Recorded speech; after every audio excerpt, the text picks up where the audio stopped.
The Ogre Club and the Uchid Noouchi, these weapons were recently revealed in Chapter 202 of Dandadan, and for very good reasons. This magical hammer has been featured in many stories over the years and in many different variations, from tapping out the person's true desires or as Mjolnir.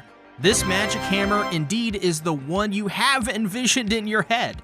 What is the weapon's true purpose in Dandadan, however, and will this be the magical object which can return Momo to her original size? That's really the big question. I think so, and I will explain why. I am a partner with Gamer Subs. Not only did they just drop their new Gamer Subs cans, pick up a tub and cup combo and use code CTACTICS to get 10% off your orders, which gives me a commission. Currently, my favorite flavor is the new Stone Ocean juice with my girl Jolene on it, and I am rocking a limited edition cup with cat ears, bro. It's got cat ears. Earlier in the Kozuka Knives arc, Kashimoto suggests that Seiko should turn Momo back into her usual big self by going to the Izumo Grand Shrine. There will be a magical hammer called the Uchid Noouchi in Chapter 201 that was stolen by a certain phantom ninja thief, and later on in 202, that was revealed to be a distraction for this mysterious guy to trap the Dum-de-Dums. Is he Count Saint Germain? Is he not? I don't know. He's a baddie, though. While it was waved off in Chapter 202, it is clear this magic hammer is very important.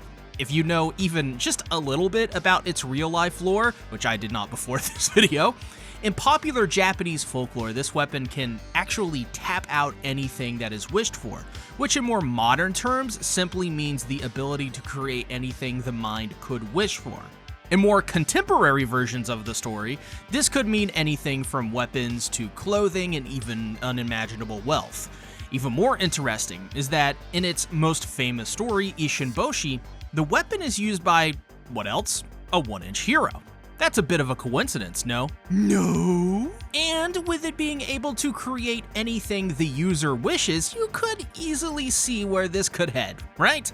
If Seiko and the Dum-de-Dums are successful and can repel whoever this Count Saint Germain looking fellow and retrieve the magical hammer that may or may not exist, we could very well see Seiko use it to turn Momo back into her normal size. But there is so much more potential to this, with Okarun getting his own weapon as well, the Ogre Club, which I will explain later. I could see Momo retaining the Uchid Noouchi as a way to allow Momo to have an offensive weapon so she can create any kind of object she wants, right? A common occurrence in battles within Dandadan, as an example, is characters looking for objects to throw or use. I mean, think back to the Mongolian Deathworm fight where Momo launches a fire truck to finish it off. She's so cool, I love her! Obviously, there is a great deal of potential when thinking of how this weapon works and how it could change the way we think of battles and fights in Dandadan forever. Another aspect of the magic hammer's lore is that it can also bring good luck. While I think this would be redundant as Turbo Granny typically sticks close to Momo, well, we don't have Turbo Granny in the series right now. And yes, I miss that old hag too. But without her in the plot, this could bring back the luck aspect to Momo and the series in general, creating a more balanced feeling to their powers. That is important due to the simple aspect of just making some outrageous happenings feel more believable. But who knows? May not be as needed as at least I think it is. But where things change is with the introduction of the Ogre Club, a small and tiny offensive weapon given to Okarun by the G-MILF, Seiko Ayase. In Japanese, the Ogre Club is based on Oni, which is a type of demon in Japanese folklore. I mean, you've definitely seen them. Often these Oni or demons are gigantic, big, ugly, muscular fellas and gals, though it is not uncommon for them to be featured in various other formats and forms throughout Japanese media. ReZero's two fan-favorite maids are Oni, but not nearly as muscular big, but still do retain their patent ugliness, of course. But the main point of the Oni is to portray them as brutish and powerful. Their main weapons of choice, they are clubs, which is immediately iconic with its spiked end and looped hilt.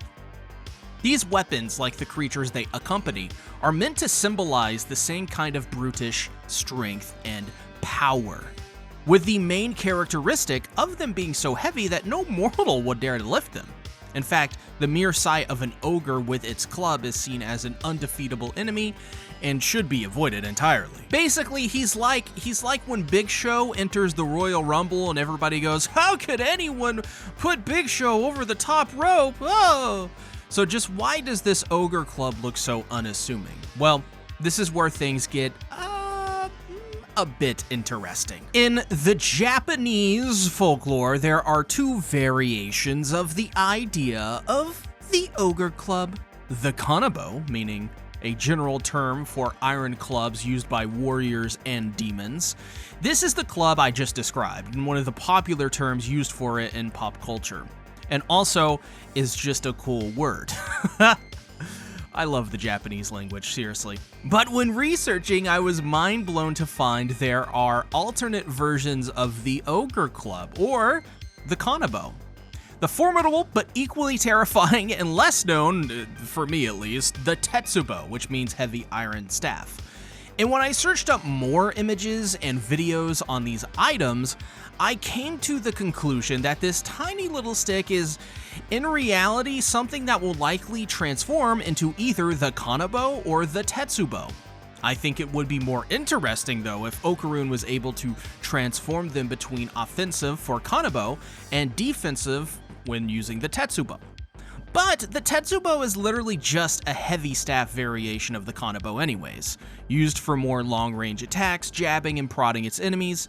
So I could see where my mind would immediately go to that having variations. And it very well could, it very well could not. I may be getting ahead of myself, but I could see how this would be effective with Okarun, who has no sort of offensive capabilities or defensive, and with the agility he has gained due to having yokai powers in the past, it sort of connects. He very well could be able to use the Kanabo variation as well. It goes without saying, but I think it's quite obvious that Tatsu is planning to give Okarun and maybe Momo some offensive and defensive capabilities within this arc, which would help them out tremendously. While they do have spirit and yokai powers, namely Momo's powers having immense potential, with new threats arising like the Serpoian army being teased, Count Saint Germain and his lookalikes who have froggy friends, and generally just all of the people who want Momo, Ayase, and Okarun dead, this is a fantastic way to give the Dum-Da-Dums a bit of an upgrade without making them overpowered or too weak. But who knows? I very well could be wrong. Let me know in the comments what you think about this theory. Join my Discord, subscribe to my Chainsaw Man channel and main channel, and don't forget to pick up some gamer subs or order some free samples with my code. Make it a great day or not, the choice is yours.